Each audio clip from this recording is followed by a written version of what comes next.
Hello friends, welcome back to my channel. In previous video, we are discussed about the simple pendulum and seconds pendulum. Now, in this video, we are going to study the angular SHM, angular simple harmonic motion and its differential equation. For this, consider a metallic disc. Consider a metallic disc suspended by a wire. एक मेटलची disk आहे जी आपण एका rigid सपोर्टला connect केलेली आहे एका थ्रेडनी किंवा काय वायरनी. बरोबर. आता या डिस्कला जर आपण ट्विस्ट केलं, या डिस्कला आपण ट्विस्ट केल्यानंतर काय होईल? ट्विस्ट म्हणजे आपण ह्याला रोटेट केलं. रोटेट केल्यानंतर तो त्या पोझिशनपासून, सपोज आपण इथंपर्यंत त्याला ही पोझिशनपासून इथंपर्यंत रोटेट केलं, तर त्या स्ट्रिंगमध्ये काय होईल? एक रिस्टोरिंग टॉर्क स्टोर होईल, रिस्टोरिंग फोर्स स्टोर होईल. जसं आपण लिनियर सिम्पल हार्मोनिक मोशनमध्ये रिस्टोरिंग फोर्स पाहिला होता, त्याच वेळेमध्ये स्ट्रिंगमध्ये एक रिस्टोरिंग टॉर्क तो काय होईल? स्टोर होईल, की ज्या फोर्समुळं ती डिस्क परत इनिशियल पोझिशनला येण्याचा प्रयत्न करेल, किंवा हा जो पॉईंट आहे तो परत इनिशियल पोझिशनला येण्याचा प्रयत्न करेल. बरोबर. परत या पोझिशनपासून तो काय होईल? परत या पोझिशनकडे जाईल. म्हणजे काय? क्लॉकवाईज आणि अँटी क्लॉकवाईज असं एक मोशन स्टार्ट होईल. या दिलेल्या फोर्समुळं त्या डिस्कचं क्लॉकवाईज आणि अँटी क्लॉकवाईज असे काय होईल? मोशन स्टार्ट होईल. त्या मोशनला आपण म्हणायचं आहे अँग्युलर सिम्पल हार्मोनिक मोशन, किंवा त्याला एक दुसरा वर्ड आहे टॉर्शनल ऑसिलेशन. कुठले oscillations? Torsional oscillations. Torsional oscillations. बरोबर. या ट्विस्ट केल्यानंतर त्या डिस्कमध्ये क्लॉकवाईज आणि अँटी क्लॉकवाईज, पार्शियली क्लॉकवाईज आणि अँटी क्लॉकवाईज, ती डिस्क पूर्ण रोटेट होणार नाही. तर काय होईल? हाफ क्लॉकवाईज रोटेट होईल, हाफ अँटी क्लॉकवाईज रोटेट होईल. बरोबर. ते जे मोशन आहे त्याला आपण काय म्हणायचं? एकतर अँग्युलर सिम्पल हार्मोनिक मोशन किंवा टॉर्शनल ऑसिलेशन, किंवा काय? Torsional oscillation. Angular oscillations or torsional oscillations.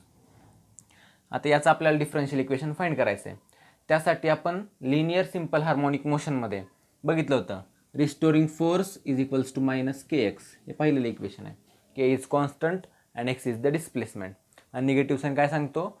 Direction of displacement is opposite to the force, किंवा direction of force is opposite to the displacement. बरोबर.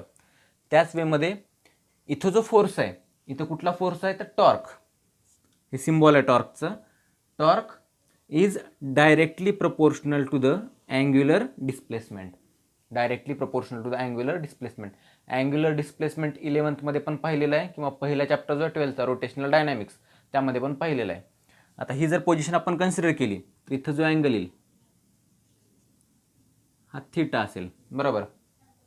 आणि हे जे डिस्प्लेसमेंट असणार ते काय असेल? Angular displacement. इथून काय असेल? ही डिस्क आपण इथं साईडला एक ड्रॉ करू. समजा ही डिस्क आहे, हा थ्रेड इथं कनेक्ट केलेला आहे आपण. ही इनिशियल पोझिशन होती. बरोबर. ही काय होती? Initial position. इथून आपण या डिस्कला काय केलं? ट्विस्ट केलं. ती कुठंपर्यंत आली? सपोज इथंपर्यंत आली. हा पॉईंट इथंपर्यंत आला. हे जे डिस्प्लेसमेंट त्याला काय म्हणायचं आपण? Angular displacement. जेवढी तुम्ही जास्त डिस्क ट्विस्ट कराल तेवढा काय असणार आहे? Restoring torque. जसं आपण जेवढी जास्त स्प्रिंग स्ट्रेच करू तेवढा रिस्टोरिंग फोर्स होता, त्याच वेमध्ये जेवढं तुम्ही याला ट्विस्ट कराल तेवढा जास्त काय असणार आहे? Restoring torque. म्हणजे this torque is directly proportional to the angular displacement. Directly proportional to the angular displacement. आता याचं एक ऑसिलेशन कसं कन्सिडर करणार आपण? ट्विस्ट केल्यानंतर काय होईल? समजा तुम्ही इथून स्टार्ट केले, इथून तुम्ही काय काउंटिंग स्टार्ट केली ऑसिलेशनची, तर तो इथून मेन पोझिशनला येईल. इथून न थांबता तो अजून या साईडला ट्विस्ट होईल इथंपर्यंत, परत तो मेन पोझिशनला येईल आणि परत इथंपर्यंत येईल. म्हणजे हे जे ऑसिलेशन आहे त्याला काय म्हणायचं? Complete one oscillation. किंवा काय? मेन पोझिशनपासून या पोझिशनला, परत मेन पोझिशनला, परत या पोझिशनला आणि परत मेन पोझिशनला. हे काय झालं? Complete one oscillation. तुम्ही ऑसिलेशनची काउंटिंग कुठून स्टार्ट केली आहे त्यानुसार फर्स्ट ऑसिलेशन कुठं कंप्लीट होईल तुम्हाला समजेल. मग काय झालं? First oscillation. बरोबर. मग काय? Half clockwise half anti clockwise आहे रोटेशन. मग त्याला आपण काय म्हणतो? अँग्युलर ऑसिलेशन किंवा अँग्युलर सिम्पल हार्मोनिक मोशन, किंवा काय म्हणतो? Torsional oscillation. This restoring torque is directly proportional to the theta. What is theta? Angular displacement. बरोबर. Therefore torque is equals to minus C theta. जसं इथं मायनस के एक्स होतं, के constant होता, इथं C is constant, theta is angular displacement, and this negative sign indicates direction of torque is opposite to the angular displacement. Tau is equals to minus c theta. आता जसं linear simple harmonic मोशनमध्ये this force is directly proportional to the displacement and this force is opposite to the displacement होता, त्यावेळेस त्याला आपण काय म्हणतो, this particle performing linear simple harmonic motion. तसं तिथं पण काय होतंय, this torque is directly proportional to the angular displacement and direction of this torque is restoring torque is opposite to the displacement. That's why this object or this body is also performs the angular simple harmonic motion. Angular simple harmonic motion. मग आपल्याला angular simple harmonic motion ची definition काय करता येईल, this object or this body is said to be performing angular simple harmonic motion if restoring torque acting on the body is directly proportional to the angular displacement. Restoring torque acting on the body is directly proportional to the angular displacement, and this restoring torque is opposite to the angular displacement, and restoring torque is opposite to the angular displacement. Then this body is said to be perform the angular simple harmonic motion. Understand? The restoring torque is directly proportional to the angular displacement and the direction of torque is opposite to the angular displacement, that is torque is equals to minus c theta. Understand?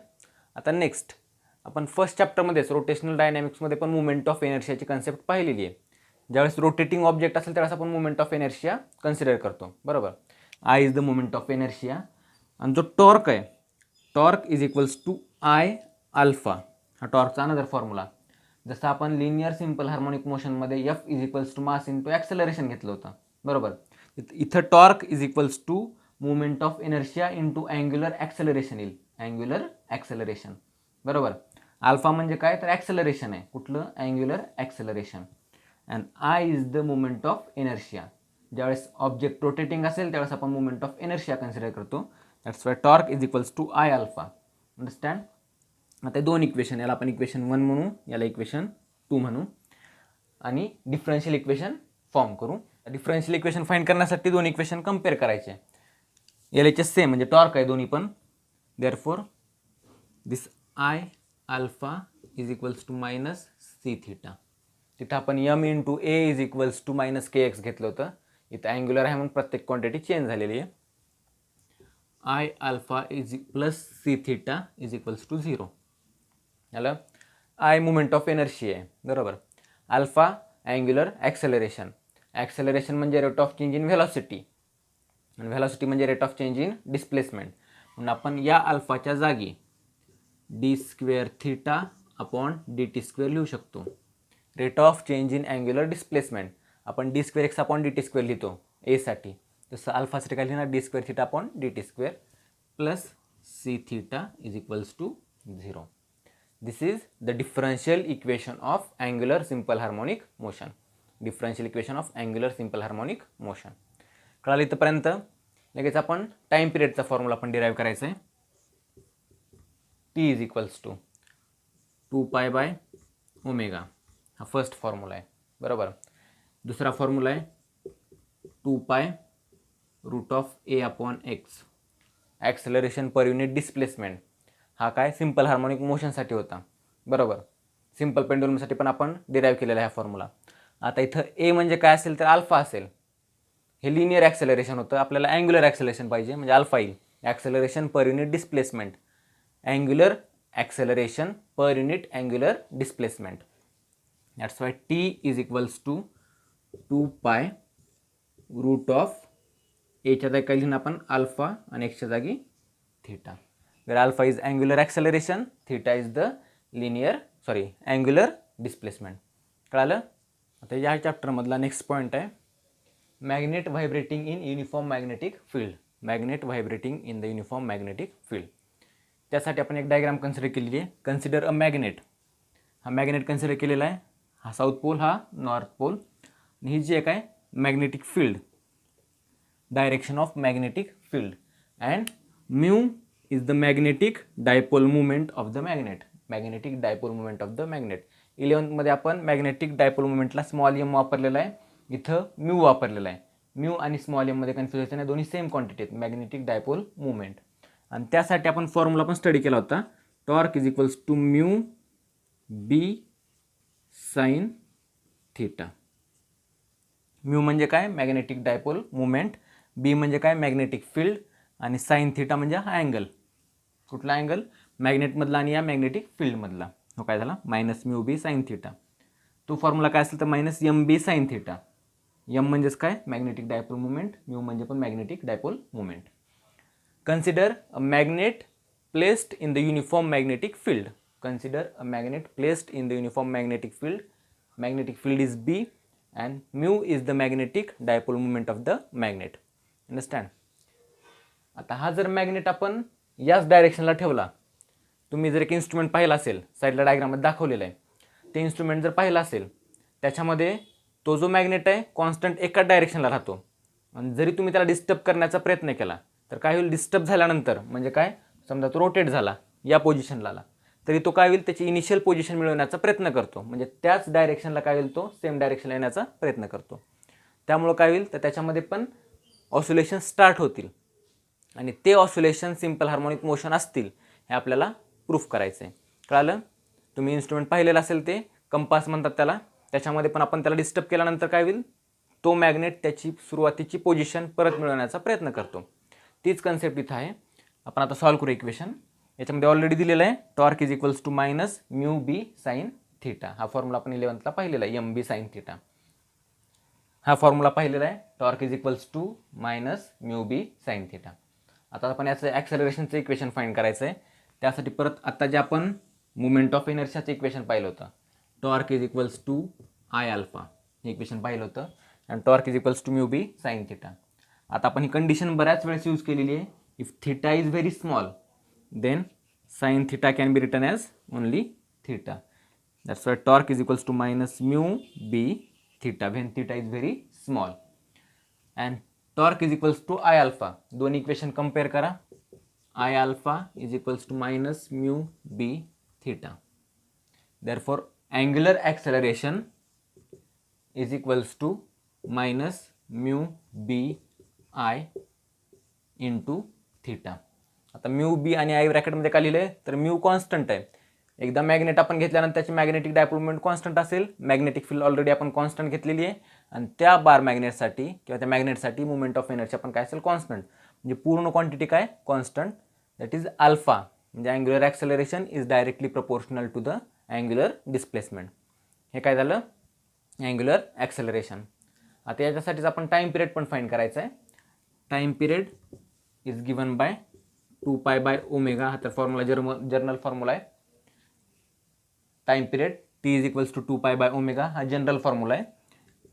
2 pi root of A upon X, acceleration per unit displacement. हा पण formula बघितलेला आहे, acceleration per unit displacement. इथं काय येईल आता, alpha, angular acceleration per unit displacement theta. आलं? मग या फॉर्म्युला अजून लिहिता येईल, T is equals to 2 pi root of theta divided by alpha. Root of theta divided by alpha. काय केलं, फक्त आपण रिअरेंज केलं. हा डिनॉमिनेटरचा न्यूमरेटरला शिफ्ट झाल्यानंतर थीटावरती येईल, अल्फा खाली येईल. T is equals 2 pi root of theta divided by alpha. आता नेक्स्ट आपण थीटा डिवायडेड बाय अल्फाची व्हॅल्यू या इक्वेशनवरून फाइंड करू शकतो. म्हणजे दुसऱ्या फॉर्ममध्ये जर आपल्याला अजून अँग्युलर ॲक्सेलरेशन लिहायचं असेल तर थीटा डिवायडेड बाय अल्फा काय येईल, थीटा डिवायडेड बाय अल्फा. हा अल्फा इथून डिवाइड होईल, बरोबर. हा आय इथं शिफ्ट होईल वरती, डिवायडेड बाय म्यू इंटू बी. इथं निगेटिव्ह साईन येईल, पण स्क्वेअर रूटमध्ये गेल्यानंतर निगेटिव्ह आपण निगेटिव्ह करतो, कारण की स्क्वेअर रूटचा जर स्क्वेअर केला किंवा आपण निगेटिव्ह किंवा पॉझिटिव्हचा जर स्क्वेअर केला तो काय होतो, पॉझिटिव्हच. मग आपण इथं स्क्वेअर रूटमध्ये निगेटिव्ह साईन निगेटिव्ह करू शकतो. Therefore T is equals to 2 pi root of theta upon अल्फाची व्हॅल्यू काय, I upon mu into B. This is the time period in magnet vibrating in uniform magnetic field. Understand? हा जो point आहे तो या चॅप्टरचा last point आहे. याच्या पुढं पण आहे डॅम्प ऑसिलेशन, आणि दुसरा एक पॉईंट आहे फ्री ऑसिलेशन, फोर्स्ड ऑसिलेशन आणि रेझोनन्स, जे की या वर्षीसाठी फक्त डिलीट केलेला आहे, तो सिलेबस रिड्यूस केलेला आहे. तरी आपण डॅम्प ऑसिलेशन म्हणजे काय फक्त समजून घेऊ, त्यानंतर आपल्याला तो स्टडी करता येईल, पण तात्पुरता आपल्याला तो स्टडी नाही, तो आपण पॉईंट स्किप करतोय. तसंच या आधीचा graphical representation of simple harmonic motion हा पण पॉईंट या व्हिडिओजमध्ये कव्हर केलेला नाही, तो या वर्षीसाठी रिड्यूस केलेला आहे किंवा स्किप केलेला आहे. कळालं?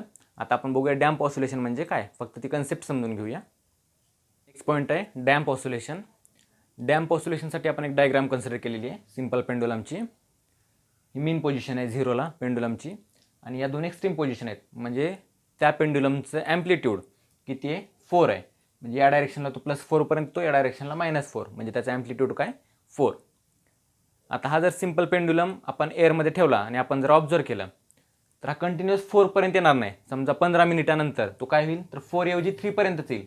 म्हणजे 0 पासून 3 पर्यंत, परत 0, परत -3, परत 0. म्हणजे ज्याचं जे इनिशियल ॲम्प्लिट्यूड होतं 4 ते काय झालेलं आहे, कमी झालेलं आहे. कशामुळं कमी झालं तर समजा एअर असेल, एअरचा जो रेजिस्टिव्ह फोर्स आहे, त्या रेजिस्टिव्ह फोर्समुळं काय होईल तर त्याचे ॲम्प्लिट्यूड डिक्रीज होतील. परत अजून थोड्या वेळानंतर काय होईल, त्याचा ॲम्प्लिट्यूड अजून डिक्रीज होईल. म्हणजे तो कुठं 2 पर्यंत येईल, परत 0, परत -2, परत 0. म्हणजे विथ रिस्पेक्ट टू टाईम त्याचा ॲम्प्लिट्यूड काय होईल, डिक्रीज होईल. आपण सुरुवातीला जे घेतलेले आहेत ॲम्प्लिट्यूड कॉन्स्टंट, ते आपण काय अनडॅम्प ऑसिलेशन घेतलेले आहेत की ज्याच्यामध्ये कुठलाच रेजिस्टिव्ह फोर्स नाही. समजा हाच पेंडुलम जर आपण वॉटरमध्ये ठेवला, वॉटरचा एक टब तयार केला, त्यामध्ये आपण ऑसिलेशन स्टार्ट केले, तर हे जे ॲम्प्लिट्यूड आहे ते काय होईल, खूप फास्ट डिक्रीज होईल. म्हणजे 4 पर्यंत येईल, लगेच 3 पर्यंत येईल, परत 2 पर्यंत येईल. म्हणजे त्याचा ॲम्प्लिट्यूड काय होईल, डिक्रीज होईल. म्हणजे काय, ॲम्प्लिट्यूड जर with respect to time decrease होत असेल तर त्याला आपण काय म्हणतो, डॅम्प ऑसिलेशन. आणि तो जो रेजिस्टिव्ह फोर्स आहे जो की त्या ॲम्प्लिट्यूडला अपोज करतोय, त्याला काय म्हणतो आपण, डॅम्पिंग फोर्स. त्याला काय म्हणतो, डॅम्पिंग फोर्स, की ज्यामुळे त्याचं ॲम्प्लिट्यूड काय होतं, डिक्रीज होतं. बरोबर, amplitude decreases with respect to time. त्याचा आपण ग्राफ ड्रॉ करून बघू. हा काय टाईम ॲक्सिस आणि हा ॲम्प्लिट्यूड. इनिशियल ॲम्प्लिट्यूड काय होतं म्हटलं तर 4. मग काय 4 पर्यंत जाईल, परत 0ला येईल, परत -4 पर्यंत जाईल. बरोबर, पहिलं ऑसिलेशन. आता नेक्स्ट ऑसिलेशनला काय होईल, थोडंसं ॲम्प्लिट्यूड कमी होईल. सपोज ते 3 झालं, त्याचा डिपेंड आहे रेजिस्टिव्ह फोर्स किती आहे त्याच्यावरती डिपेंड आहे की ॲम्प्लिट्यूड कितीने कमी होईल. सपोज नंतर किती झालं 3, तर कुठंपर्यंत येईल, 3 पर्यंत येईल, -3 पर्यंत येईल, आणि परत 0.